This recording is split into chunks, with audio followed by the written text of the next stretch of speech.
যাবে, আবার কয়লা হয়ে যাবে, ছারকার হয়ে যাবে, ঝলসে যাবে, আবার চামড়াগুলি পুনরায় সেটিং করিয়ে দেওয়া হবে। এইরকম করতে করতে তাদের শাস্তি দেওয়া হবে। তারা মনে করবে আমাদের মওত চলে আসলো, আমরা মরে গেলাম, আমরা চলে গেলাম, শেষ হয়ে গেল।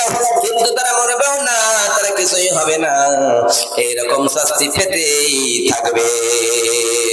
তাই তো বিশ্বনবী জামানায় এরকম জাহান্নামের আগুনকে বলে ভয় করতেন, ওই জাহান্নামের আগুনকে বলে ভয় করতেন আর বলতেন, হায় রে, দুনিয়ার জমিনে অন্যায় করলাম, পাপ করলাম, গুনাহ করলাম, জিনা করলাম, অন্যের সম্পদ লুটে নিলাম, কিন্তু দুনিয়ার জমিনে যদি প্রায়শ্চিত হয়ে যায়, মাফ হয়ে যায় আল্লাহর দরবারে, কাল কিয়ামতের কোটা আসামির দরবারে দাঁড়াতে হবে না।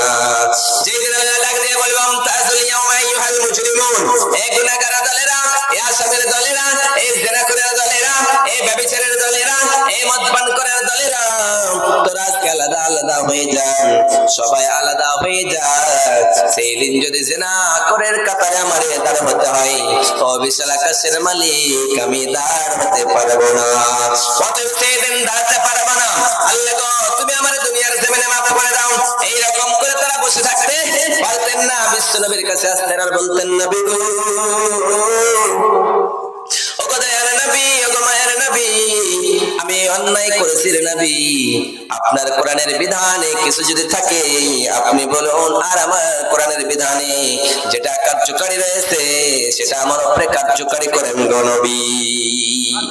এইরকম করতে করতে একজন বিশ্বনবী সাল্লাল্লাহু আলাইহি সাল্লামের জামানায় জহিরা গোত্রের একজন মহিলা বিশ্বনবী সাল্লাল্লাহু আলাইহি সাল্লামের কাছে এসে বলতে শুরু করলেন, নবী, ওগো দয়ার নবী, ওগো মায়ার নবী, ওগো বিশ্বের নবী, আপনি তো হলেন রাহমাতাল লিল আলামিন, আপনি তো হলেন দয়ার সাগর, আপনার কাছে এসেছি, পাপ করেছি, গুনাহ করেছি, তাহলে কোরআনের বিধান যেটা রয়েছে আমার উপরে কার্যকরী করেন গো নবী, আমি পাপ করেছি, আমি জিনা করেছি। বিশ্বনবীর কাছে এসে বললেন, নবীজি চেহারাটা ফিরিয়ে নিলেন, আবার সেই মেয়েটা বিশ্বনবীর ওই দিকে চেহারাটা ঘোরায় আবার বললেন, নবী গো, আমি আর দ্বারাই জিনা হয়েছে। আবার বিশ্বনবী চেহারা ফিরিয়ে নিলেন,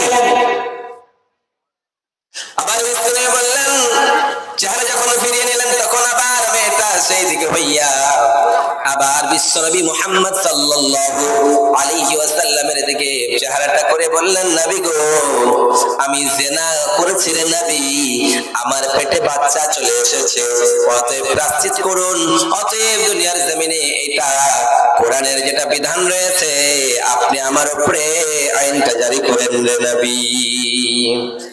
বিশ্বনবী একবার শুনলেন, দ্বিতীয়বার শুনলেন, তৃতীয়বার শুনলেন, কিন্তু চেহারা ফিরিয়ে নিলেন, বারবার শোনার পরে ফিরিয়ে নিলেন। তারপরে বললেন, মহিলা, তুমি কি এমন অন্যায় কাজ করেছো, বলো বলো বলো।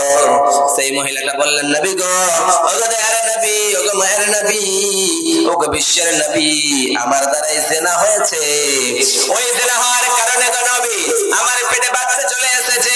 বিশ্বনবী সাল্লাল্লাহু আলাইহি ওয়াসাল্লাম কোরআন আয়াত বললেন, আয-যানিয়াতু ওয়ায-যানি ফাজলিদু কুল্লা ওয়াহিদিন মিনহুম মিআতা জালদা। বিশ্বনবী সাল্লাল্লাহু আলাইহি ওয়াসাল্লাম এই কোরআন আয়াত বললেন আর বললেন, দুনিয়ার জমিনে কেউ যদি জিনা করে, জিনাকারী যদি এরকম জিনা করে ধরা পড়ে, তাদেরকে তোমরা কোড়া লাগাও আর জীবনের মতো তাদেরকে তোমরা রজম করে দাও। এরকম বিধান পড়লেন। তারপরে মনে মনে ভাবনা করলেন, হায় রে, মেয়েটার পেটে তো বাচ্চা রয়েছে, অতএব মেয়েটা ভুল করেছে, মেয়েটা জিনা করেছে, কিন্তু মেয়ের পেটের বাচ্চাটা তো ভুল করে নাই, অতএব সেই বাচ্চাটারে মারানো যাবে না। সেই সময় বিশ্বনবী সাল্লাল্লাহু আলাইহি ওয়াসাল্লাম তাদের বাড়ির গার্জিয়ানকে ডাকলেন, ও মহিলা, যাও যাও যাও যাও, তোমার বাড়ির গার্জিয়ানকে ডেকে পাঠাও। অতএব ডেকে পাঠালেন, আর বাড়ির সবাই আসলো, বাবা আসলো। বাবা এসে বললেন, ওগো, এই মেয়ের বাবা, তুমি এই তোমার মেয়েটারে গালি দেবা না, গালমন্দ করবা না, বাড়ি নিয়ে চলে যাও।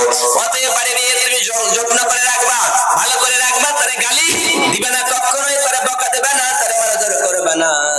যেই দিন মেয়েটার পেট থেকে বাচ্চাটা দুনিয়ার জমিনে জন্ম নিবে, সেই দিন তুমি আমার দরবারে নিয়ে আসবা। বাড়ি চলে গেল।